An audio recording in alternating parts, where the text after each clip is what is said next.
Mackenzistas, sejam muito bem-vindos a mais um episódio do LegalCast Mackenzie, o podcast do Legal Hackers.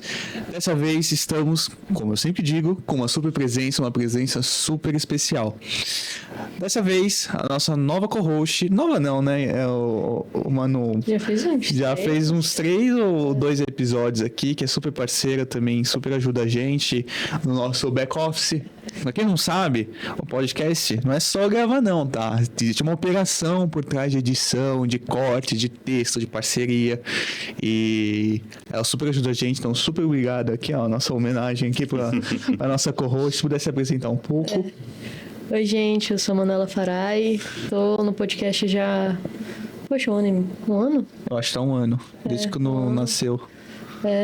Tô acompanhando mais realmente na parte de pesquisa, mais por trás da câmera, mas com um convidado desse fico muito feliz de estar participando aqui, então Boa. Acredito que seja isso. Boa, e quem é o nosso convidado da vez? Por favor, se pudesse apresentar um pouco para os nossos ouvintes.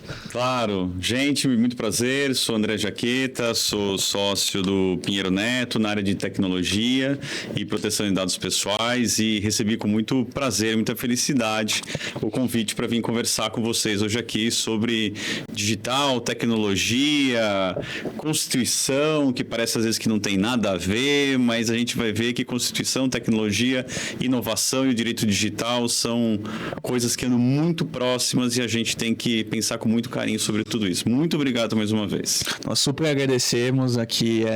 Somos chiques, né? Como digo, somos chiques. Sócio do Pinheiro Neto, não é para qualquer um. O maior escritório do Brasil. E a gente já vem trazendo aí também essa pegada de escritórios. A gente começou muito só trazendo departamento jurídico. Falando aqui, desabafando aqui do podcast. A gente trouxe bastante departamento jurídico. A gente trouxe já convidados incríveis em departamento jurídico. A gente falou com o Paulo Samico, da Mondeliz. A gente falou da Epijuro, quem mais? A gente falou com o Rafael Mini Soriano, da Globo, que inclusive a gente gravou lá na CBN, na Rádio CBN, com o Rafael, foi super legal. A gente trouxe outros convidados também de departamento jurídico que são super bons, a Giovana Tassi, etc. E agora um super sócio aqui que vai trazer pra gente. Mas antes de a gente entrar no nosso assunto, que você já deu um pequeno spoiler, claro, quero saber do André. Como que o André chegou onde chegou e agora ele é um especialista e chegou aqui para falar desse tema? Você sabe, Pedro e Manuela, que quando me fazem essa pergunta, e talvez eu fique até mais emotivo nessa pergunta sendo feita esse ano, porque eu completo 30 anos de Pinheiro Neto. Entrei lá em 1994 como estagiário, no final do terceiro ano da faculdade, sem ainda muito entender direito aquilo que eu pretendia fazer dentro da carreira. E foi assim que eu tive contato com litígios em geral, litígios comerciais e societários. Com o passar do tempo, minha especialidade foi caminhando para a propriedade intelectual. Então, uma época que propriedade intelectual ainda era muito vista como marcas e patentes, não tinha a sofisticação que a gente vê hoje das discussões sobre propriedade intelectual. Isso me deu o meu principal background, a partir de 96. E com o passar do tempo e a chegada de novas tecnologias no Brasil e no mundo inteiro, eu fiz uma migração natural. Ou seja, propriedade intelectual, a gente falava de transferência de tecnologia entre o Brasil e empresas brasileiras e empresas internacionais. E, naturalmente, com a chegada da internet comercial no Brasil, não vou dizer quando foi, senão vou entregar a minha idade, porque eu já estava lá para presenciar. Com a chegada da internet comercial no Brasil, começam a aparecer os primeiros desafios legais em relação a isso. Me lembro de um dos primeiros casos, lá em 1999, já entreguei a idade, lá em 1999. Século XX. Século XX, olha, outro século. Onde havia uma investigação sobre tráfico internacional de drogas e se utilizava uma das primeiras vezes o contato através da internet. Então tinha lá um determinado site que era utilizado pelas as pessoas investigadas para essa finalidade. E aí chega um ofício, uma requisição de um delegado dizendo o seguinte: olha, eu preciso saber quem é o dono desse site. Só que o delegado não dizia e não informava qual era a URL. O URL hoje todo mundo sabe o que é, digita com muita facilidade. E eu tinha que ir lá em 1999 dizer ao delegado assim, o senhor precisa me dizer qual é a URL desse site para que eu possa dizer quem é o dono desse nome de domínio. Sei que a minha experiência não foi nada agradável, porque ele me disse, não sei o que é URL, só quero saber de quem se trata. Então, acho que só isso é um exemplo de como as coisas começaram, eram muito incipientes ainda no Brasil. Passado esse momento, o André vive uma evolução dentro do próprio escritório, me torno sócio em 2007 na área de propriedade intelectual e tecnologia. Legal. E com o passar do tempo, minha dedicação vai sendo exclusivamente voltada para todas as questões de tecnologia e de proteção de dados. E acho que hoje, olhando nesses 30 anos, um baita privilégio estar participando ainda dessa grande revolução que a gente vive no Brasil quando a gente fala de regulação, tecnologia e inovação. Mas se me perguntar, Pedro, se eu imaginava lá em 92, quando eu entrei na faculdade, que eu viria a trabalhar com tecnologia, aliás, eu faço uma outra confissão e vou parar aqui, senão essa história, esse caos vai longe. Quando eu falava para as pessoas, que área do direito você faz? Eu falava, tecnologia. Eu falava assim, você é engenheiro? Eu falei, não, sou advogado. Preciso tentar encontrar soluções para como nós, cidadãos, seres humanos, nós nos relacionamos com a tecnologia. E o direito e tecnologia nada mais é que a gente encontrar soluções nessa relação que é cada vez mais tão íntima que a gente acaba vivendo. Boa. E você falou já em 2007, então? Me torno sócio em 2007. De tecnologia e propriedade intelectual. O escritório, e aí acho que tem uma coisa um pouco de carreira, que é bacana sempre a gente falar, especialmente para os mais jovens, é que você sempre você estar atento às oportunidades. Eu digo que lá o escritório, que eu tenho o privilégio de ser sócio, o escritório é um escritório de oportunidades. Oportunidades que o escritório entrega para você, porque ele antevê coisas bacanas, e oportunidades que você cria. Então, é super bacana e interessante nós todos estarmos antenados para o que vem pela frente. Mais do que um exercício de tentar antecipar o futuro, mas é olhar o presente e ver, e aqui nosso tema é de tecnologia, inovação, o digital, depois da inteligência artificial, o que é que a gente espera que vai acontecer? Quais são as relações que estão nascendo a partir do uso intensivo dos sistemas de inteligência artificial que a gente pode esperar? A minha história é um pouco relacionada a isso. Era no começo, lá no final da década de 90, começar a olhar e falar assim, poxa, essa tal de internet vai mudar a forma que as pessoas se relacionam. Se a forma que as pessoas se relacionam vai mudar, tem uma outra coisa muito importante que é o nosso instrumento aqui que vai mudar também. O direito vai mudar. A forma como o direito vai regular essa tecnologia, ela vai ter que ser diferente. Então, a gente fala muito da internet, mas hoje com os sistemas de inteligência artificial é um novo impacto profundo que as relações sociais, as relações econômicas, as relações políticas estão passando. Então, olhar adiante. Não é para tentar ter uma bola de cristal, mas são coisas muito práticas que você pode identificar e começar a se dedicar a entender quais são possíveis soluções. A gente estava conversando um pouquinho antes aqui, e eu acho que sempre quando a gente fala sobre direito, tecnologia, inovação, a gente não pode ficar preso nas caixinhas que a gente conhece, né? Então, tem o uso capião, tem o uso fruto, tem a posse e a propriedade. Se eu não conseguir encaixar coisas atuais dentro dessas caixinhas, não é para desesperar. Talvez a gente tenha que pensar que vai existir ou deva ser criada uma nova caixinha. Eu não vou conseguir enfiar o objeto redondo dentro do quadrado. Então, a gente precisamos estar preparados e abertos a entender. E aí a gente vai falar de Constituição aqui, que é importante, como, com base nos princípios constitucionais, consigo fazer uma interpretação contemporânea, não para resolver só o problema atual, mas para mirar o problema que ainda vem pela frente e nós vamos enfrentar. Legal. E acho que a gente vive um momento agora, porque acho que em 2007 a gente falava só em regulação, mas é que quando você começou a ser sócio ali dessa área, mas acho que hoje em dia a gente tem duas vertentes, né? Quando a gente fala temos a regulação e que a gente vai fazer dos impactos éticos pós-tecnologia. E também a gente tem uma outra vertente, que é a área de inovação, de legal ops, etc., que a gente vê e fala, como a gente usa essa tecnologia para trabalhar. Então, acho que é interessante trazer esse paralelo e acredito que o debate constitucional está nos dois. Sim. Né? Então, acho que... Eu não sei se você também está vendo as coisas acontecendo nesse modo, principalmente pós-pandemia. Sim. Como as coisas estão andando em paralelo dessa forma. Todos nós fomos, estamos sendo e continuaremos sendo impactados por tecnologia. Acho que ninguém tem dúvida quanto a isso. A profissão do advogado está sendo profundamente impactada pelo surgimento das tecnologias, ou de novas tecnologias. Falando especificamente de inteligência artificial, ela já está presente na vida do advogado, da advocacia, de uma forma geral, há muito tempo. Então, a gente pensa sempre muito nas coisas super sofisticadas, mas um exemplo muito simples. O TSE, já há muitos anos, usa um chatbot para responder os cidadãos interessados, eleitores interessados, para dizer onde que é a sua zona eleitoral. Isso é um sistema de inteligência artificial, é um chatbot. Então, às vezes, quando vem aquelas iniciativas, vamos proibir inteligência artificial nas eleições. Poxa, mas espera aí, mas a inteligência artificial já permeia muitas atividades. Então, quando a gente pensa na profissão do advogado, isso também já está presente na nossa vida há muito tempo. Então, a gente não pode imaginar que as decisões judiciais, elas não se valem de sistemas de inteligência artificial, seja para coleta, para filtragem, para preparação de estruturas e decisões judiciais, como advogado, como nós também nos valemos desses sistemas de inteligência artificial. Agora, o que é super importante, não só para o direito, não só para o advogado, mas para todas as profissões, é a diferença de você ser bem-sucedido ou não é como você lida e como você lidará com a tecnologia no seu dia a dia. Ela não pode ser sua inimiga de forma alguma. André, mas será que nós vamos viver, e aqui vou entregar a minha idade de novo, né? Matrix, né? Naquele filme Matrix. Eu assisti Matrix.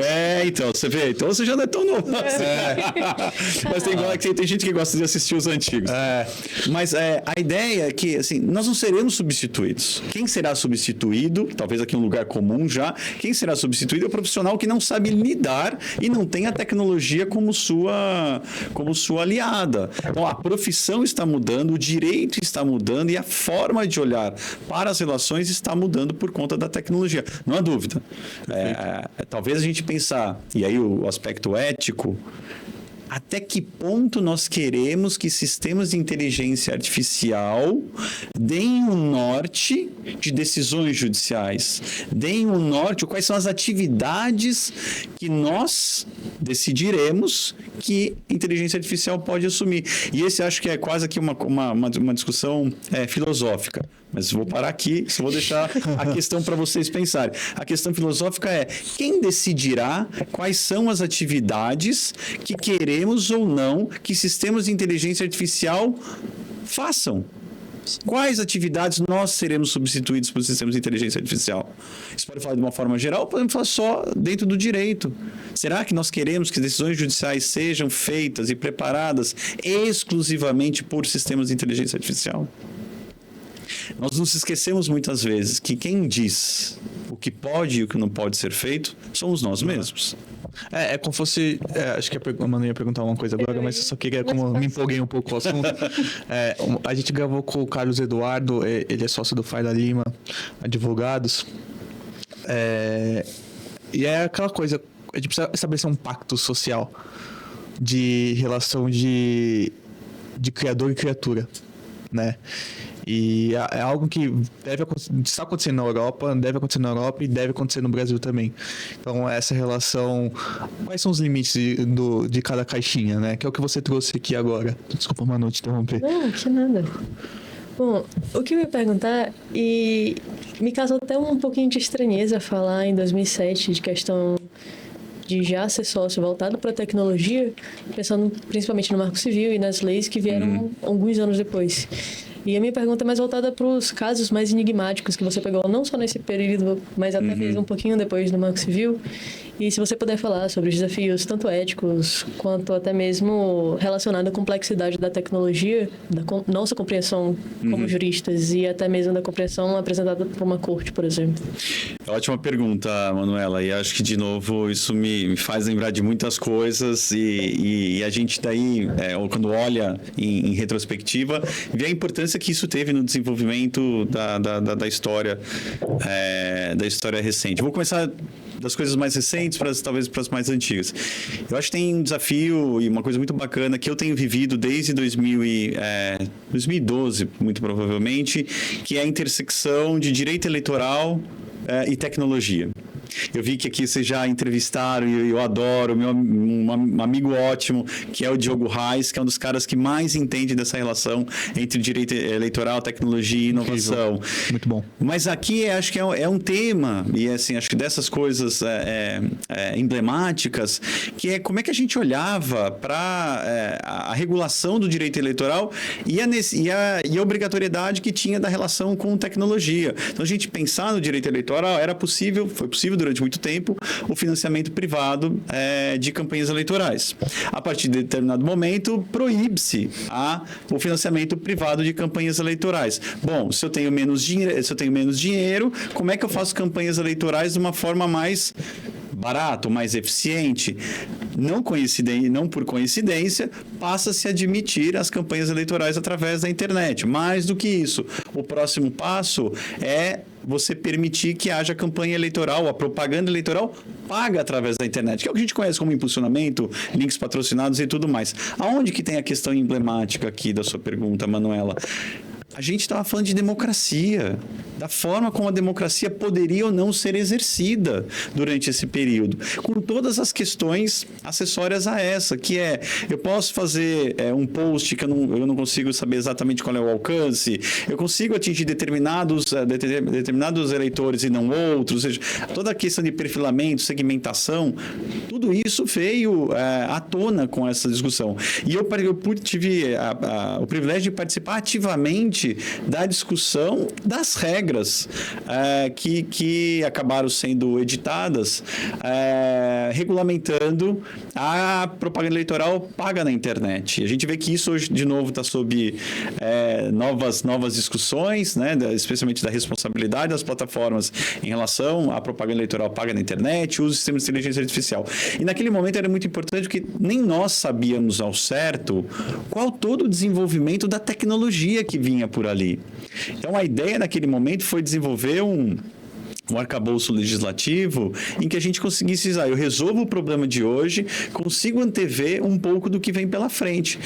Mas eu acho que é super importante, assim, sem esquecer o entorno. Então, eu não podia pensar só em eleições. Eu tinha que pensar em como é que isso se harmonizava com outras questões que já existiam. Então, eu vi que o Diogo sempre fala, e é bacana, assim, talvez a legislação eleitoral tenha sido a primeira a trazer alguma regulação sobre a internet no Brasil. Quando dizia lá que a responsabilidade da plataforma era após a ordem judicial. Então, muita gente fala que foi o Marco Civil que criou, mas talvez a legislação tenha criado isso. Acho que então, assim, todo esse desenvolvimento agora do próprio papel do TSE, né, na fiscalização das eleições, eu tenho participado de forma bastante próxima. Então, acho que esse é um desafio que a gente trata de um tema que é muito caro a todos nós, que é democracia, que é eleições, é liberdade e você ter o livre-arbítrio de tomar decisão de uma forma consciente para escolher a escolha dos nossos governantes. E isso está totalmente ligado ao direito e à tecnologia. Acho que outra coisa que é super importante, na época da discussão sobre Marco Civil, que eu também pude contribuir bastante próximo, era entender como é que as plataformas funcionavam. Acho que todo mundo, quando teve a primeira lá atrás, né? Eu, por exemplo, aqui, todos são muito mais jovens, mas primeira vez que você tem contato com uma plataforma como o Facebook, você fala assim, o que é isso? O que é o Twitter? Como é que essa coisa tem limitação de caracteres? Qual é a influência que isso tem na vida das pessoas? Então, aí sim, discussões muito importantes judiciais. Ou seja, você ajudar a estabelecer e a fortalecer decisões que eram a responsabilidade da plataforma, do intermediário, ela tem que ser após a ordem judicial. Quais são os riscos em torno disso? E acho que quando você fala de desafios éticos em relação a isso, acho que você tem que trabalhar muito com aquilo que você tem convicção, que seja a escolha correta. Acho que desde das decisões judiciais, mas também quando você participa do processo legislativo. Ou seja, né, o que eu quero como cidadão, não só como advogado, não só como operador de direito, mas o que eu quero como cidadão. Então, acho que tem algumas coisas, e a gente pode falar de outros. Eu sei que a gente vai falar um pouco aqui da Constituição e Supremo Tribunal Federal. Tem uma que eu acho o máximo. Eu acho que que foi a discussão sobre a legalidade de Muito serviços de aplicativo de mobilidade. A gente pode falar em seguida. Você falou do episódio com o Diogo, muito bom, o episódio está incrível. Quem não viu lá, a gente debateu muito sobre responsabilidade, né, de fake news, de provedores de plataformas, usuários, etc. Foi um episódio muito bom e falou com essas palavras que você disse, que a lei marco eleitoral, né? Foi a primeira regulamentação em relação à tecnologia. E eu fiquei um pouco chocado quando descobri, porque, assim, sabe quando as coisas ligam uns pontos, você fica, putz, nossa, é verdade, né? Que loucura, a gente nem pensa nisso, mas já tem lá atrás aquela regulamentação esparsa já vindo para discutir questões de tecnologia. E você já deu uns spoilers, umas prévias, e o que seria, então, o tema desse episódio, tá no título: Constituição e Direito Digital. O que é o constitucionalismo digital?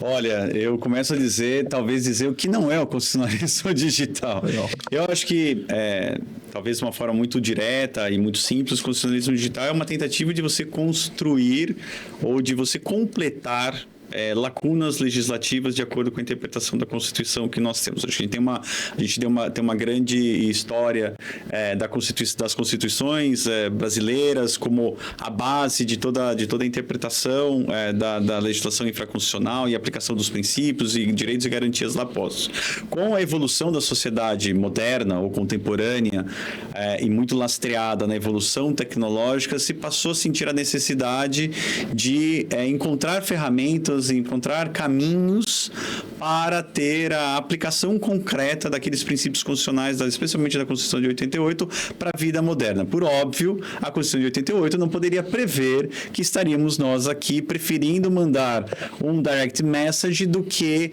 usando o nosso telefone. Então, quando a gente fala lá da proteção à comunicação privada, das comunicações telefônicas, lá em 88, a gente não imaginava que telefone hoje seria quase prescindível.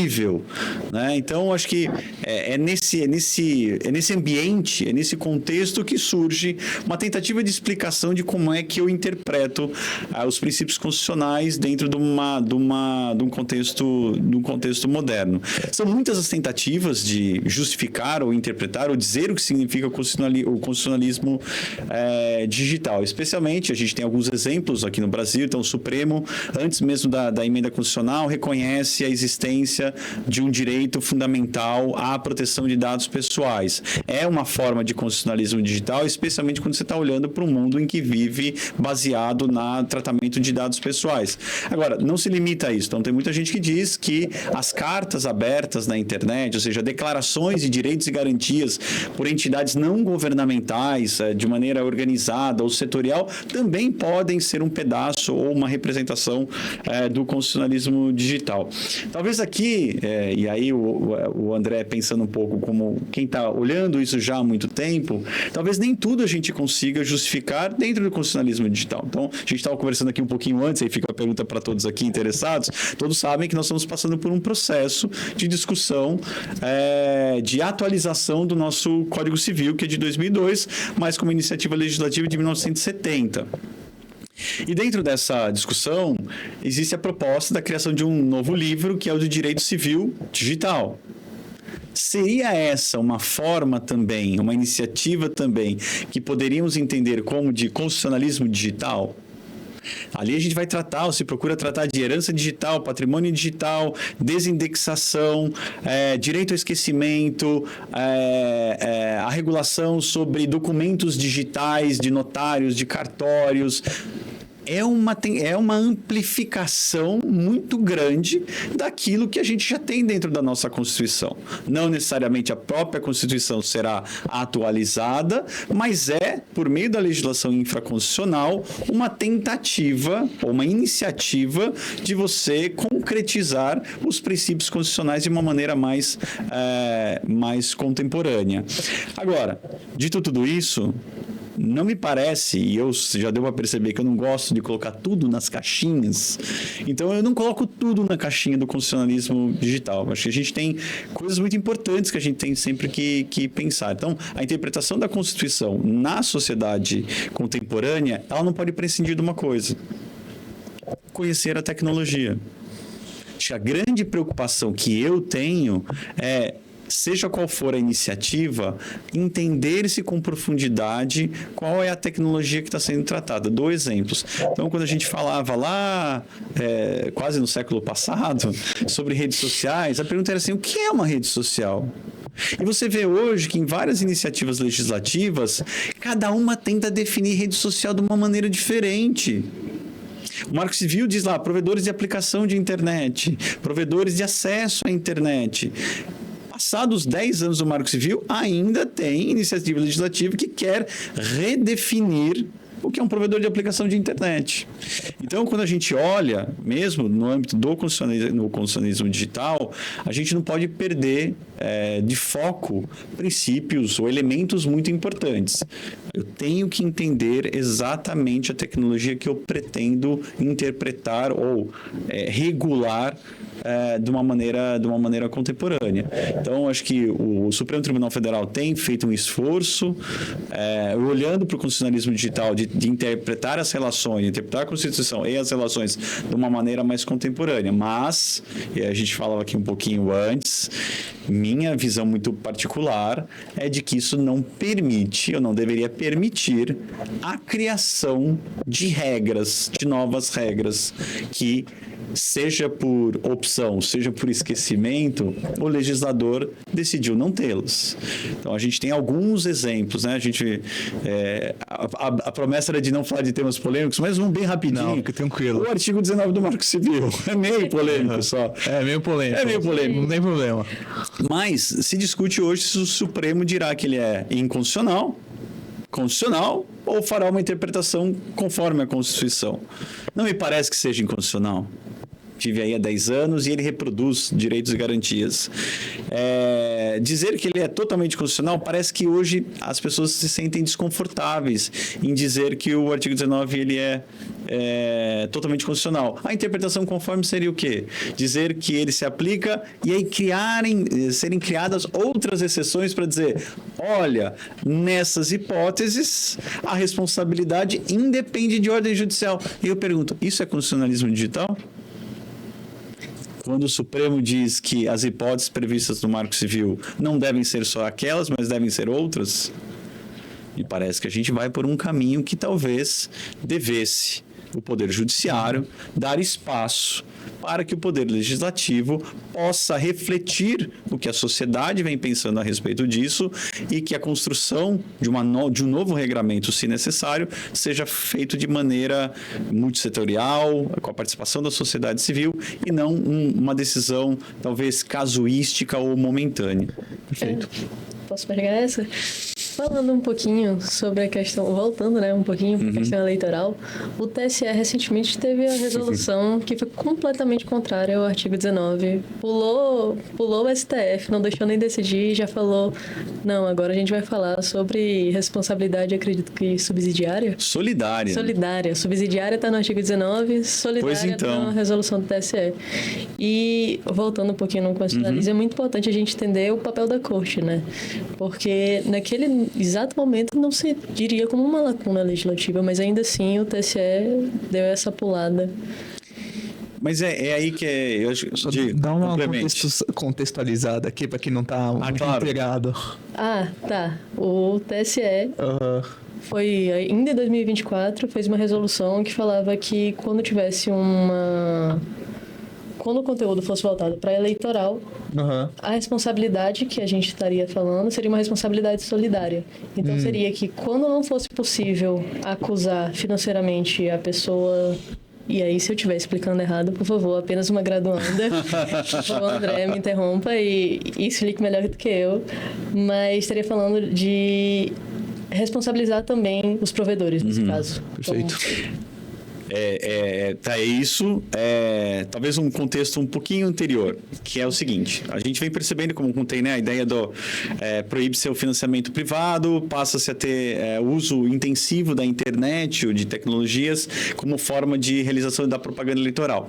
E o TSE, a partir de determinado momento, nas eleições de 2016, salvo engano, ele começa a perceber que o impulsionamento de conteúdo ele poderia estar sendo utilizado de uma maneira distorcida, de uma maneira ilícita.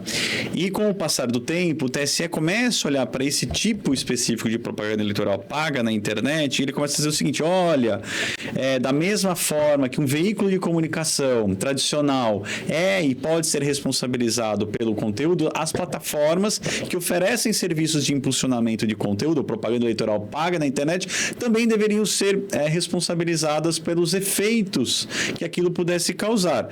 Mas aqui tem alguns problemas. E aí vem, por final, essa resolução agora de 2024, você tem toda a razão, onde o TSE diz o seguinte, e aí, na minha forma de ver, e estimula todos a refletirem sobre isso, a gente tinha uma regra, nós tínhamos uma regra geral para conteúdo eleitoral também, para programa eleitoral, que era: as plataformas só serão responsabilizadas quando houver uma ordem judicial de remoção e ela não cumprir, que refletia justamente o artigo 19 do Marco Civil. Agora, com essa resolução, cria-se, na minha forma de ver, algumas regras diferentes. Essa regra geral ainda está lá, mas criam-se regras específicas. Então, por exemplo, quando você tiver um conteúdo que é chamado conteúdo antidemocrático, de discriminação, incitação à violência política contra a mulher, nessas situações, a plataforma deveria remover esse conteúdo imediatamente, sem ordem judicial, sob pena de responsabilidade solidária, civil e administrativa. É que a Manuela acabou de dizer. Sim. Eu não diria nem que é uma incongruência aparente. Ela é explicitamente contrária à disposição do artigo 19 do Marco Civil. Mais do que ter esse problema de incongruência, ele tem um problema maior. Então, quem se lembra da história da construção do Marco Civil, a gente passou por um momento que era decidir qual era a estrutura de responsabilidade civil das plataformas que nós queríamos. Era do Notice and Takedown, que era qualquer um de nós pode notificar uma plataforma para remover conteúdo. Se a plataforma não remover, ela passa a ser imediatamente responsabilizada pelos danos. Aquilo que foi conhecido como Notes and Nodes, ou seja, eu notifico, a plataforma notifica o usuário responsável pelo conteúdo. Se o usuário decidir remover, muito bem. Se ele decidir ficar, a plataforma tinha que tomar uma decisão se ia ou não manter aquele conteúdo e a partir daí poderia ser responsabilizado. E tem aquela que nós decidimos adotar, que é do Notice and Takedown judicial, que todos nós conhecemos, que é a responsabilidade pós-ordem judicial não cumprida. Me parece que foi uma ótima escolha. E ela me parece continuar sendo uma boa escolha para nós, dado todo o nosso histórico aqui de restrição às liberdades que nós tivemos por um bom tempo no Brasil. O TSE muda essa dinâmica. Ele diz o seguinte: para fins eleitorais, para esse tipo de conteúdo, a responsabilidade é imediata se você não remover e não precisa de intervenção do Poder Judiciário. Aonde está o problema aqui? Essas são condutas, com algumas exceções, que não são objetivamente apuráveis. Se eu perguntar a Manuela, perguntar ao Pedro, o que são atos antidemocráticos? Talvez a gente tenha concepções muito diferentes. E a lei... amplo, né? E amplo. E aí você coloca isso na operação da plataforma. Tudo bem, eu tenho que remover imediatamente, mas e se eu estou diante de um conteúdo que eu não consigo definir com clareza se ele é antidemocrático ou não? Mas se eu não remover, eu serei imediatamente responsabilizado. O receio que existe, e é por isso que não se tem adotado esse tipo de responsabilização, é para você evitar que as próprias plataformas sejam obrigadas a fazer uma remoção mais extensa de conteúdo do que deveria acontecer sob pena de responsabilização. Existe uma outra regra, e aí, eu falo uma pergunta, parece que você falou de graduanda, né, Manuela? Mas todos os graduandos sabem, a solidariedade não... Tem um artiguinho lá no Código Civil em vigor que diz que a solidariedade não se presume. Ah, tá. Ela decorre da lei ou do contrato. Tem que estar afiado para OB. Então, prepare-se. Decorre da lei ou do contrato. Aí a pergunta é um contrato a resolução do TSE? Não. É lei em sentido estrito? Não. Como poderia, então, o TSE criar uma regra de responsabilidade solidária? Só para não estender demais. Mas aqui, nitidamente, o TSE, ele é, obviamente, um órgão de fiscalização, mas ele também é um órgão regulador para fins de eleições. Mas ele não poderia, por meio de resolução, alterar. Então, o Diogo aqui já falou muito também sobre lei eleitoral e todas as mini-reformas eleitorais que a gente tem, quase a cada período eleitoral, a gente tem uma nova modificação. Então, essa modificação só poderia acontecer por meio de uma reforma na própria lei eleitoral, mais atual, 2034, se não me engano. Mas não é isso que aconteceu. Então, essa é uma forma de constitucionalismo digital que eu ponho em dúvida. Ponho em dúvida porque não me parece estar de maneira harmônica com a nossa Constituição. Mas a iniciativa não deixa de ser uma iniciativa dentro desse contexto. Isso é problemático. Quando você olha e fala que o TSE está usando da sua função reguladora para mudar a dinâmica de responsabilidade das plataformas dentro do ambiente digital. Então, a importância da corte aí, Manuela, voltando à sua pergunta, a importância da corte ela é essencial. Especialmente uma corte, o TSE, que também tem a função, aí sim, de regular e de interpretar. E aí, olhando do lado do STF, o STF também, no julgamento agora da constitucionalidade do artigo 19, tem um papel essencial, que é resistir à tentação de querer criar a regra.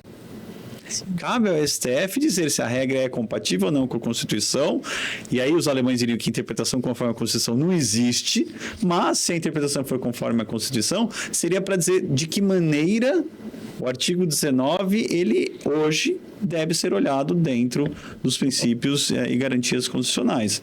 Mas a relevância da corte é máxima, mas com esse cuidado, não se deve criar a regra. Deve-se dizer se a regra está ou não compatível com a Constituição de 88. Não, perfeito. Isso que a gente não trouxe essa controvérsia jurídica para ainda o âmbito de inteligência artificial e plataformas. Porque eu acho que, eu não sou especialista, enfim, ainda nem tive essa matéria na faculdade, mas o impacto deve ser totalmente outro. A dinâmica deve ser totalmente outra de responsabilização, de como vai ser a dinâmica de responsabilidade civil, etc. Como que a IA, em cima de toda essa controvérsia sobre regras, sobre quem vai se responsabilizar, como dentro das plataformas digitais e a Constituição está rolando, né? O tema é ótimo, a gente poderia fazer um podcast só sobre ele.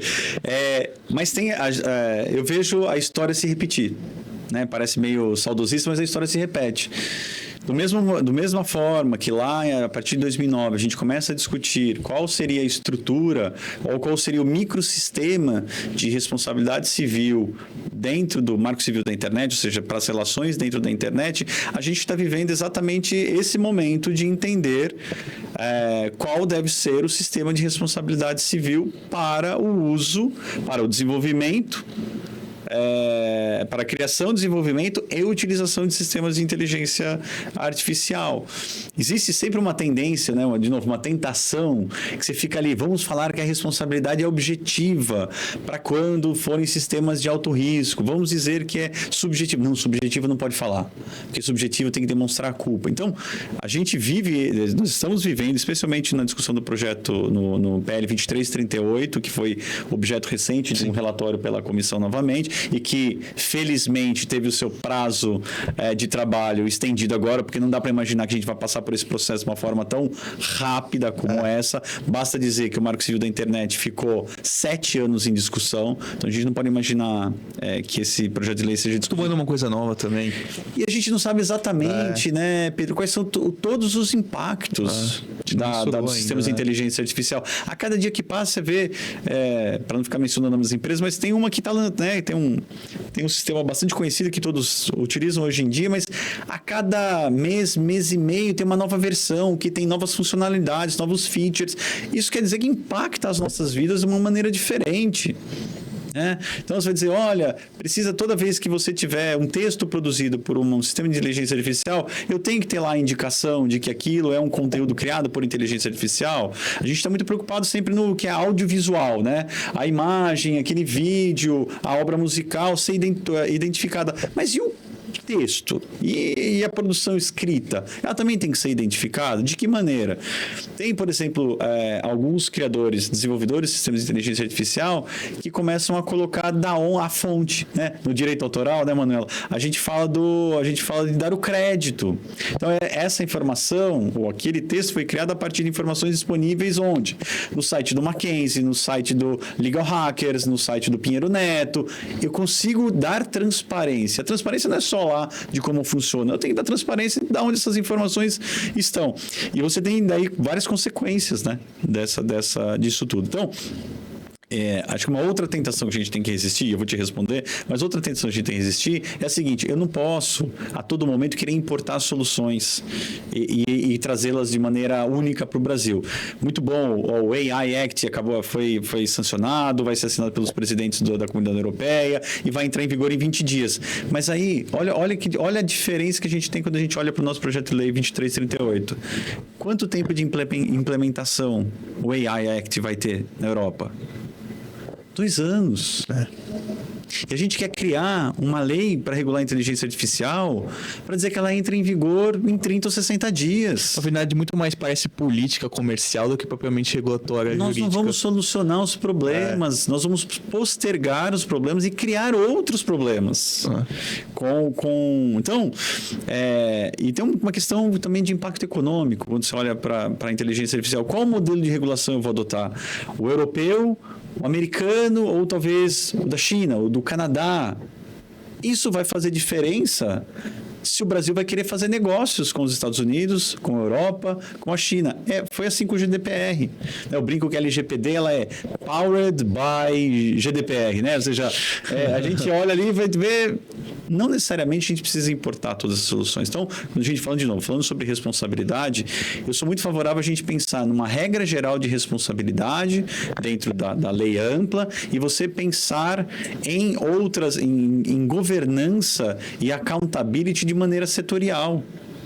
Então, eu vou ter atores diferentes dependendo do mercado em que eu tiver. Se eu for falar de saúde, se eu for falar do sistema financeiro, se eu for falar de sistemas de produção de conteúdo. Então, hoje, Pedro, te respondendo, a responsabilidade civil, a gente quer usar alguma coisa que a gente conhece. E aí, talvez, a lição aqui seja entender o como é importante a gente pensar a tecnologia, o impacto e, se for necessário, criar um novo microsistema de responsabilidade civil para sistemas de inteligência artificial. Eu não tenho necessidade de ficar vinculado ao Código Civil, ao CDC, à regra da... A LGPD fez isso. A LGPD criou um microsistema de responsabilidade civil próprio. O Marco Civil também fez. Então, eu gostaria de ver a nossa iniciativa de regulação de IA pensando um microsistema de responsabilidade próprio. Mas levando em consideração que volume de tratamento, se o sistema é de alto risco, a própria classificação de sistema de IA de alto risco, ela é extremamente subjetiva. E eu posso ter problemas em classificar um sistema de IA de alto risco e impor uma dezena de condições e pré-requisitos que talvez inviabilize o desenvolvimento de várias soluções, não necessariamente só por ser considerado de alto risco. Então, eu acho que a gente tem um caminho ainda para percorrer em termos de responsabilidade civil de sistemas de inteligência artificial. Eu tive a chance recentemente pela Mackenzie de fazer uma pesquisa sobre responsabilidade civil voltada para a inteligência artificial. E nas minhas pesquisas, o que eu mais encontrava era como a responsabilidade civil é um mecanismo de incentivo ou não de mercado.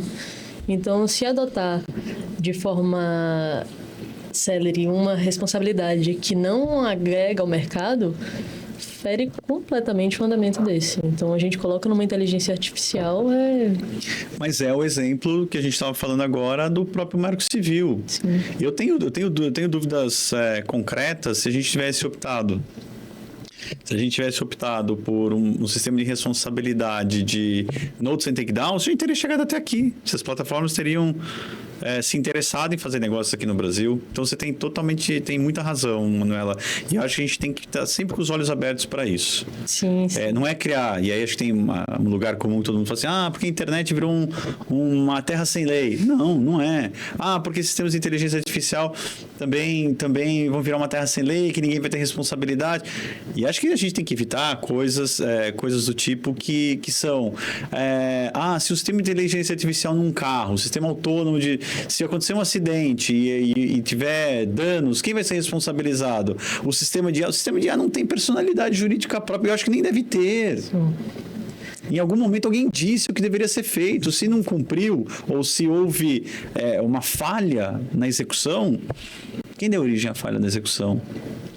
Por isso que sempre a gente olha para a tecnologia, eu tenho que entender a tecnologia, eu tenho que saber como é que ela é construída, para depois encontrar um paralelo para dizer, você é o operador, você é quem utiliza, você fez mau uso do sistema de inteligência artificial. Sabe aquela velha história do manual? A gente vai ter manual ainda, a gente vai ter que dizer, isso aqui tem que ser utilizado para essa finalidade, que a gente volta aqui no que a gente estava dizendo, né? Seremos nós mesmos que diremos o que queremos e o que os sistemas de inteligência artificial devem ou não substituir a nossa vontade. Se eu puder mandar mais uma, eu tenho uma dúvida que já é um pouquinho do começo de quando eu comecei a pegar digital e falar um pouquinho sobre litigância estratégica, que é um conceito que a cada pessoa que você lê, a cada pessoa que você estuda, é um conceito diferente. É possível a gente falar sobre litigância estratégica no direito digital, principalmente nos casos que você vem atuando? É possível sim, Manuela. Acho que é um ponto super importante e a gente precisa entender a dinâmica disso tudo, né? Então, acho que lá no começo, especialmente pós-aprovação do Marco Civil da Internet, você teve um momento em que tudo era muita novidade. Então, falava, você somente pode ter acesso aos logs, né, os registros de acesso de nós usuários à internet por meio de ordem judicial. Isso fez, naturalmente, com que você tivesse o nascimento de novas demandas obrigatórias para que alguém pudesse ter acesso às informações de quem era o responsável por aquele conteúdo ou quando aquele conteúdo foi gerado. Então, o Marco Civil ele cria certas demandas obrigatórias, compulsórias, ou seja, eu não tenho como fornecer, as plataformas não podem fornecer sem ordem judicial determinadas informações.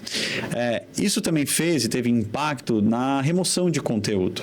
Então, naturalmente, quando você diz que a responsabilidade decorre pós-ordem judicial, existem situações, e continuam existindo situações, onde as plataformas não dão conta e não darão conta de solucionar.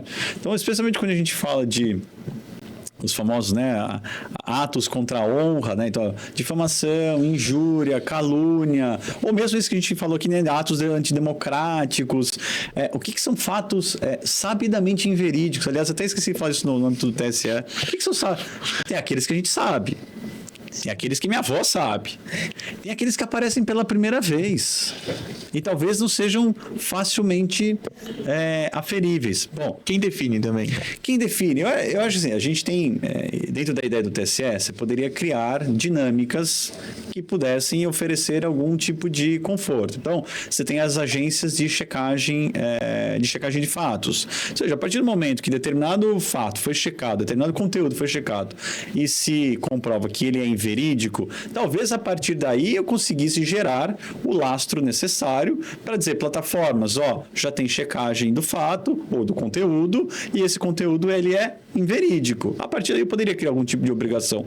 Agora, quando isso não aconteceu ainda e eu estou diante de um conteúdo pela primeira vez, como é que eu posso obrigar alguém a falar assim, isso é ou não é verdadeiro, né, em relação a isso? Então, o Marco Civil, de fato, ele trouxe essa dinâmica e, com o passar do tempo e pela intensificação das relações através da internet, você começa a ter problemas de inúmeras naturezas, né? Você compra o seu shampoo pela internet, você pede o seu carro pela internet, você se hospeda através de aplicativos, você cria uma série de relações que não existiam antes. Naturalmente, quando essas relações não dão certo, eu tenho necessidade de, não gosto muito dessa palavra, mas é a judicialização dessas discussões. Então, com o crescimento dessa atividade, ou desse segmento, né, das atividades ou dos negócios feitos através da internet e tecnologia, você teve um aumento exponencial dos litígios envolvendo tecnologia. Isso fez com que haja uma certa comoditização de algumas demandas, ou seja, demanda para obter as informações de quem é responsável por determinado conteúdo. Isso você tem às milhares hoje no Brasil. Só que você sempre tem assuntos novos. Então, quando você começa os primeiros casos em que a gente falava, eu vou dar um exemplo aqui, que era a discussão sobre a legalidade dos aplicativos de transporte individual privado. Para quem não se lembra, a gente vai falar, é o Uber, 99, ou seja, todos aqueles. Houve um momento em que, na ausência de regulação, se achava que ele era ilegal, porque não tinha uma regra própria. Então, isso chega até o Supremo, e eu tive a possibilidade de participar dessa discussão, para dizer, não, olha, tem princípios, livre iniciativa, livre concorrência, trouxe um benefício efetivo ao mercado. Esse é o tipo de demanda estratégica. Esse é o tipo de demanda que você vai sair daquela rotina do dia a dia e você tem que pensar fora da caixa. Você tem que entender como é uma nova dinâmica. Você também tem casos, hoje, que têm se tornado muito irrelevantes, que são ações civis públicas relacionadas a tratamento de dados pessoais e tecnologia. Então, tem muita gente que olha para essas ações civis públicas como litigância predatória. Só que do lado das plataformas, do lado da empresa que oferece serviço, são assuntos estratégicos. Então, sem dúvida alguma, você vai ter, mal comparando, né? Você tem os casos do juizado especial e que acho que em algum momento boa parte dessa demanda vai migrar para o juizado especial, possível.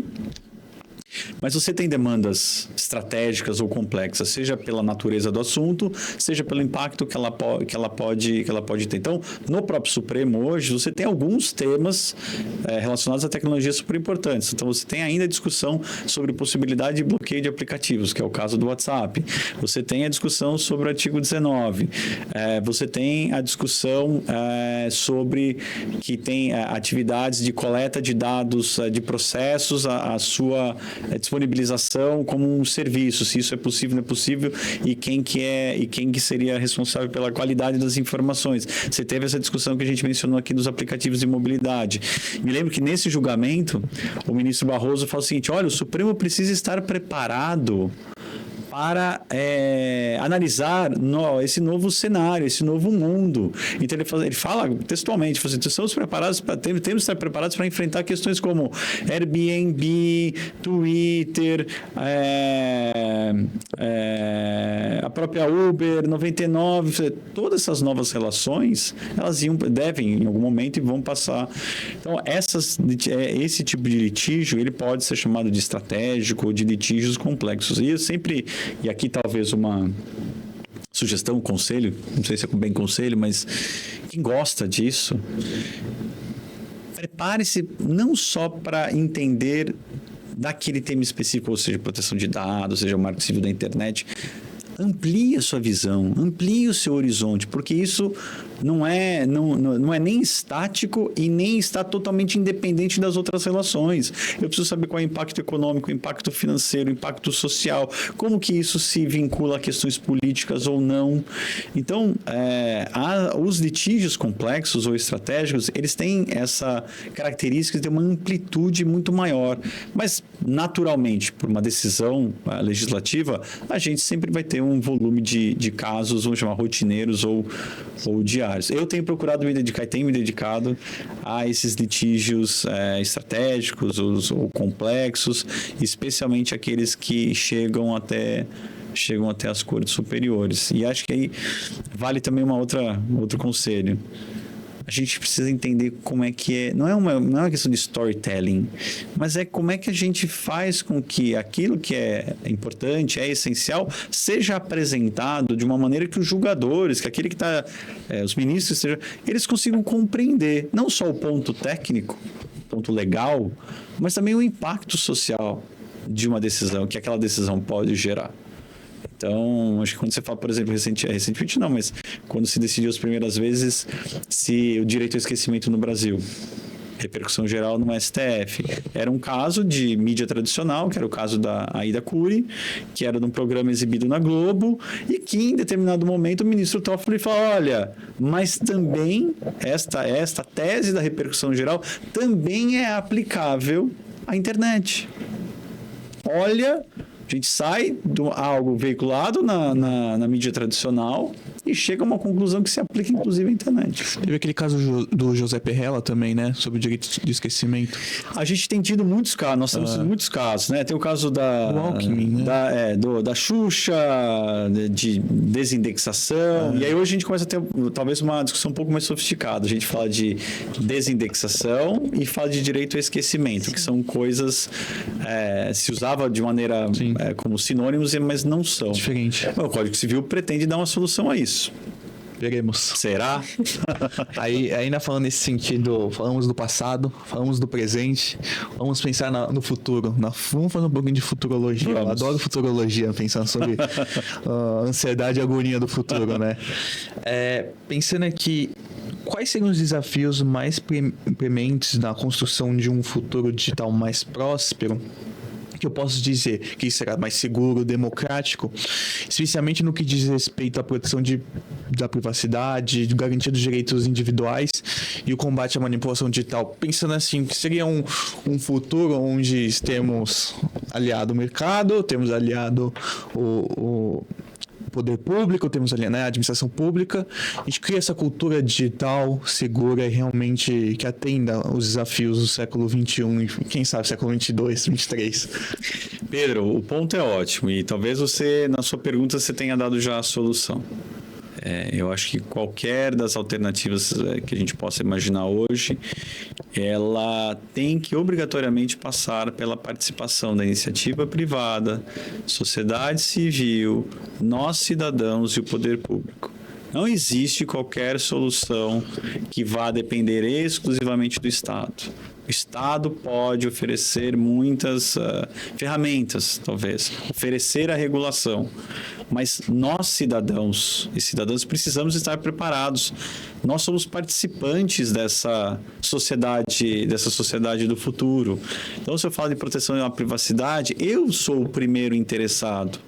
E eu brinco que, ligando passado e futuro, quando dando aula, eu pergunto aos meus alunos, né?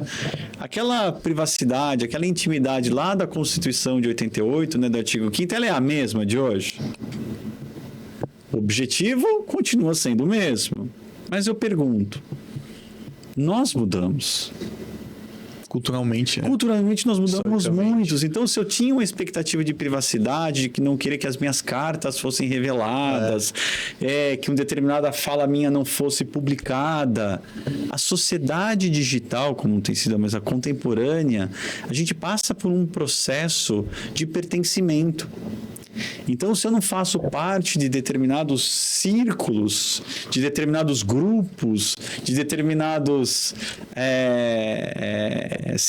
ecossistemas sociais, eu não sou reconhecido, eu não tenho pertencimento. E muitas vezes, para você fazer parte, o que você precisa fazer?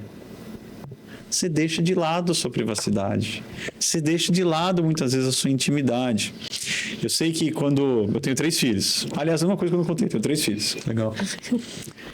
Um de 14, uma de 12 e uma de 9. Escadinha. Uma escadinha.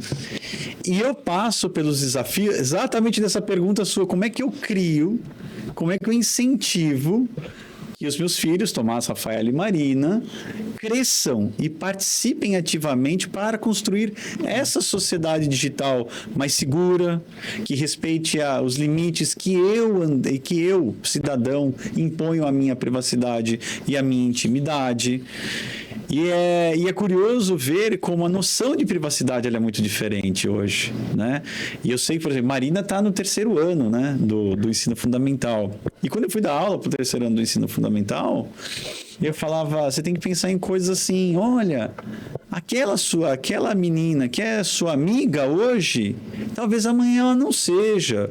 E amanhã, se ela não for sua amiga, você lembra daquela foto que você mandou para ela? Você perdeu o controle. Você perdeu o controle. Então, aquilo é incutir na cabeça, desde pequeno, que quem vai decidir os limites da privacidade, da intimidade, do compartilhamento de dados, somos nós mesmos. É necessário que haja regulação, é necessário que haja guidelines para dizer que os agentes de tratamento de dados devem, ou podem, não podem fazer, quais situações em que a coleta é compulsória, aliás, falando em coleta compulsória, o Estado é o maior coletor e agente de tratamento de dados pessoais que nós temos, não adianta falar dos Big Techs nem nada, mas é o Estado. Essa construção vai passar por nós entendermos que a peça-chave continuamos sendo nós mesmos. Eu falei do pertencimento, né, em teoria econômica, você fala da teoria das redes, né? Uhum. Então, você fala da teoria das redes, é o que a gente tem hoje. Então, eu quero pertencer ao grupo tal dentro da universidade. O que você faz? Você se expõe. Digitalmente. Eu quero pertencer. Eu quero pertencer. Então, antigamente, você falou assim, eu tenho que usar o mesmo tênis, a mesma camiseta. Então, você tinha uma identidade física, material. Hoje você tem que passa a querer ter a mesma identidade digital.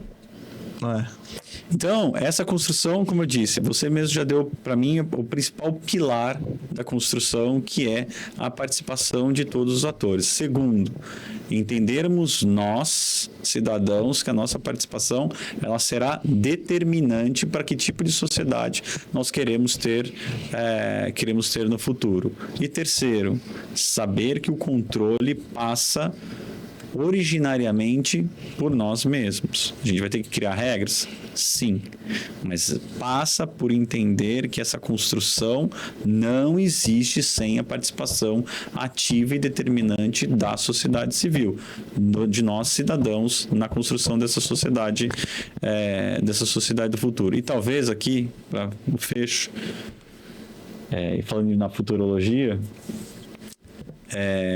o fecho aqui seja a gente procurar sermos simples nas soluções. Às vezes, ou muitas vezes, as soluções simples oferecem as melhores soluções que nós necessitamos no mundo atual. E aí eu acho que já, seguindo ainda nessa de futurologia, para muitos estudantes que gostam de direito digital, tem muitos que brincam, né? A frase mais medonha de quem está estudando o que você estuda de manhã já está desatualizado à tarde. E uma pergunta para quem quer seguir nesse caminho de direito digital no mais amplo, e até mesmo profissionais que estejam escutando a gente, que já estejam atuando nessa área. Você tem alguma dica, algum direcionamento que você possa dar que acha que como uma pessoa pode se aprofundar? Numa perspectiva de carreira, né? O que deve priorizar? Talvez a primeira seja curioso. Sim. Seja curioso. Está lendo alguma coisa, fala... Não entendi exatamente o que significa isso. Vá atrás. Talvez você não precisa conhecer com profundidade, mas você precisa saber sobre aquilo que está sendo falado. Esteja atualizado. essa história de que de manhã era verdade, à tarde pode não ser mais, acho que isso não serve só, não é só para o direito digital mais. Isso serve para o direito como um todo. As coisas estão evoluindo muito rapidamente, é extremamente dinâmico.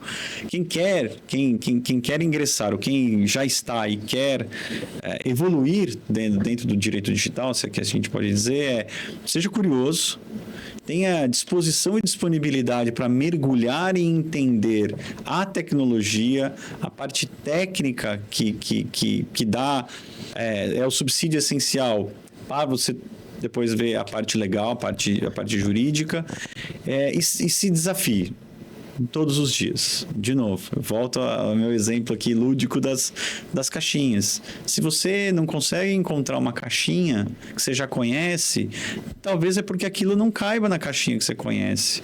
Talvez seja o momento da gente criar novas caixinhas. O direito digital, eu brinco com a turma que trabalha comigo no escritório já há muitos anos, falando, aqui a gente não tem monotonia. Não tem monotonia porque a tecnologia evolui, as decisões judiciais assim, não saem muito como a gente imagina que elas deveriam, e o regulador sempre está preparado para nos dar uma novidade a todos os dias. Então, não tem monotonia. Sim. Mas acho que dentro do contexto do direito digital, você precisa, em todas as coisas, ser apaixonado por aquilo que você está fazendo. Você tem que gostar de tecnologia. Você tem que ser curioso em relação à tecnologia. E a história que eu contei muito rapidamente aqui, eu sou alguém que saiu de litígios comerciais e societários, passa por propriedade intelectual, olha e fala, isso aqui é bacana, quero ir atrás. E eu faço isso ainda hoje. Muitas vezes as pessoas podem olhar para o André e falar, o André tem 30 anos. Eu não, eu estudo, eu vou atrás, eu pergunto. Então, muitas vezes, as próprias demandas que chegam ao escritório, para mim, são coisas que eu nunca vi. São produtos novos, são serviços novos, são desafios novos todos os dias. Acho que sempre se mantenha inquieto em relação à tecnologia, ao direito, a essa relação que vai evoluir todos os dias.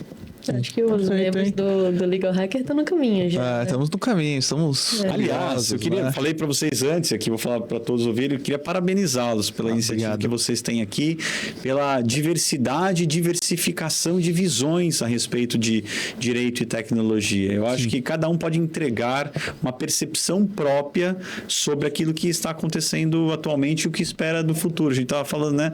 O fato vai ser sempre o mesmo, mas a percepção que nós temos sobre o fato, ela vai ser muito individual de cada um de nós. E é isso que faz a construção da sociedade que o Pedro perguntou e que a gente quer ver no futuro. Perfeito. E é o que a gente... E é de fato que a gente vê aqui. Cada visão é uma visão, assim.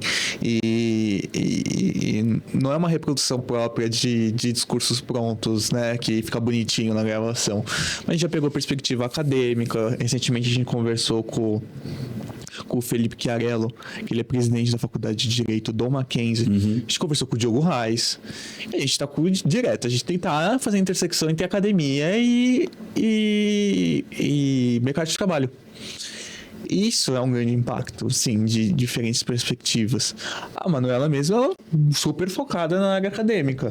Eu já sou super focada na área mercadológica. E aí a gente vai juntando as visões e vai fazendo os nossos projetos, que é o que eu acredito que deve ser como a sociedade civil deve se comportar ali frente às novas tecnologias, né? Trazendo um retorno sobre elas, sobre essa atualização, né? E acho que uma coisa que vale a pena falar aqui também, eu acho que a gente tem que estar sempre muito pronto e aberto para contribuir na construção dessa sociedade. Acho que muitas vezes a gente vê um comportamento de não concordo com essa iniciativa, então você passa a ter um comportamento destrutivo. E aí eu acho que não, acho que a dinâmica ela tem que ser diferente. A dinâmica é falar, tá bom, tem 2 pontos que eu não concordo, mas tem um que eu tenho, nós estamos em harmonia. Como é que a gente segue daqui por diante? A gente não tem tempo mais, né? A sociedade não tem mais tempo de ficar nessa coisa, vou desconstruir a todo tempo. Não, a gente tem que pensar em como construir algo que traga um benefício coletivo e da maneira mais urgente e mais imediata possível. A desconstrução, ela não, para mim, na minha forma de ver, ela não leva a nada. Então, acho que a gente tem coisas muito importantes para pensar. Quando eu olho para os meus filhos, eu falo assim, eu preciso ajudar a ajudá-los a construir esse mundo que a gente quer, que eles querem, que eles desejam, que eles enxergam. Mas eu falo, vocês, filhos e filhas, têm também um papel importante a ajudar nessa construção. Não é depois que você se torna adulto. A construção começa desde esse momento. Então, acho que é isso. É procurar sempre ter uma perspectiva de construir, ajudar a construir de maneira colaborativa. Perfeito.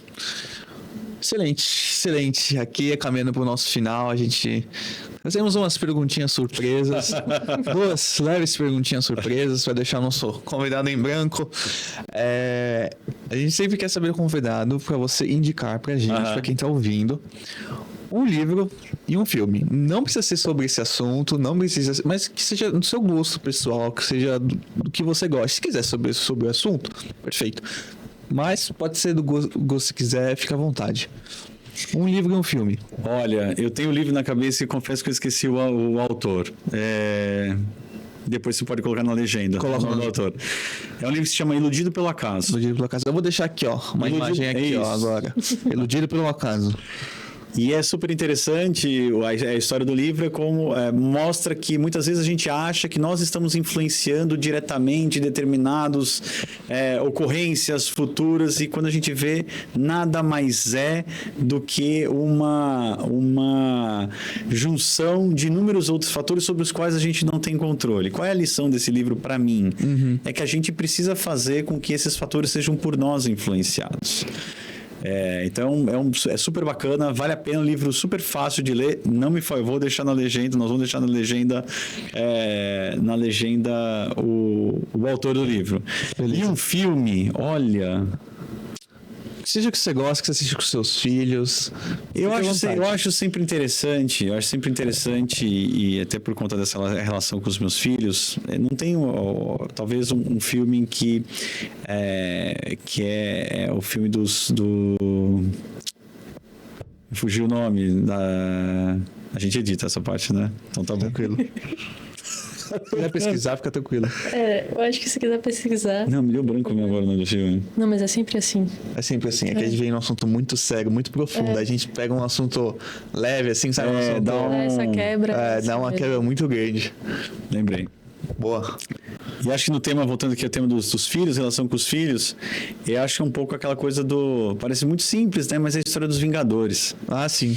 E eu acho muito interessante, porque o que chama atenção nisso tudo, né? E eu brinco com meu filho, falo, talvez, quem que era o super-herói que não tinha nenhum poder?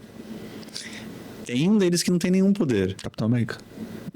O Homem de Ferro, é verdade. Desculpa, eu não sou um grande fã de Marvel. E aí, ali você vê que, de fato, os verdadeiros heróis, e nós devemos ser esses verdadeiros heróis, nós não precisamos de nenhum superpoder. O que ele fazia era usar a inteligência que ele tinha, o interesse e a vontade que ele tinha de mudar a situação para fazer com aquilo que ele tinha disponível. Então, eu sempre falo para os meus filhos, assim, seja você também, faça você também a diferença. Você não tem um superpoder. O superpoder é aquilo que você é.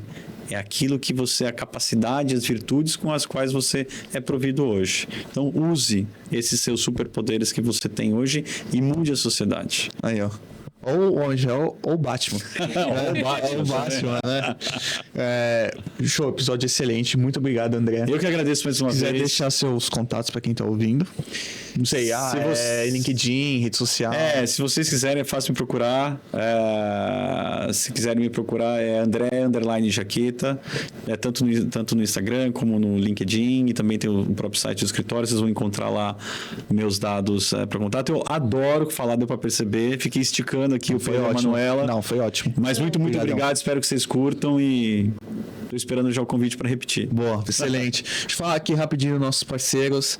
The Hub aqui no Espaço Incrível. Super apoio que estão trazendo aqui para nossa iniciativa acadêmica. Muito obrigado, The Hub, Vita, Visual Law, Juristec Plus. As empresas do mesmo grupo que estão fazendo um trabalho excelente. Advogados Gestores também é uma revista de artigos sobre gestão jurídica e inovação, que também não deixa que a gente está discutindo aqui. Super legal. Inclusive, eu lá sou colunista acadêmico. Então, é uma super parceria que a gente tem aqui. Também contamos com super apoio e patrocínio do Faila Lima Advogados, um escritório que está vindo para a nova era da advocacia. tá super ajudando a gente aqui nos nossos projetos. E também estamos crescendo, né, os números de parceria, caramba, estamos ficando grandes. A B2L Jeans Law, que eu estou ajudando a coordenar junto com o Daniel Marques, diretor da B2L. B2L, você conhece a B2L? Isso. Associação Brasileira de Lawtex, Legaltex. Que já vem fazendo esse trabalho, inclusive como parte das instituições, da parte da sociedade civil, para a cultura digital no Brasil. E super parceria incrível. Então, Manuela, se pudesse se despedir aqui no nosso episódio fantástico. Eu acho que... Poxa, eu fico muito grata por ter aceitado o convite. É incrível conversar com você. Foi incrível quando eu tive que fazer a pesquisa e mais incrível ainda nessa oportunidade pelo Pedro do LegalCast e tudo. Eu acho que é um episódio sensacional, vale muito a pena pesquisar, entender um pouquinho mais sobre. E já deu uma aula, né? Não tem como chamar só de entrevista, isso daqui foi uma aula. Uma boa aula. Muito bom. Obrigado. Pessoal, ficamos por aqui. Muito obrigado por você que ficou até aqui. Curta, comenta, compartilha, se inscreva, dê 5 estrelinhas pra gente no Spotify para ajudar o nosso trabalho. Compartilhe com seus amigos, isso vai ajudar demais o que a gente tá fazendo aqui. Ficamos por aqui, pessoal. Grande abraço. Tchau, tchau.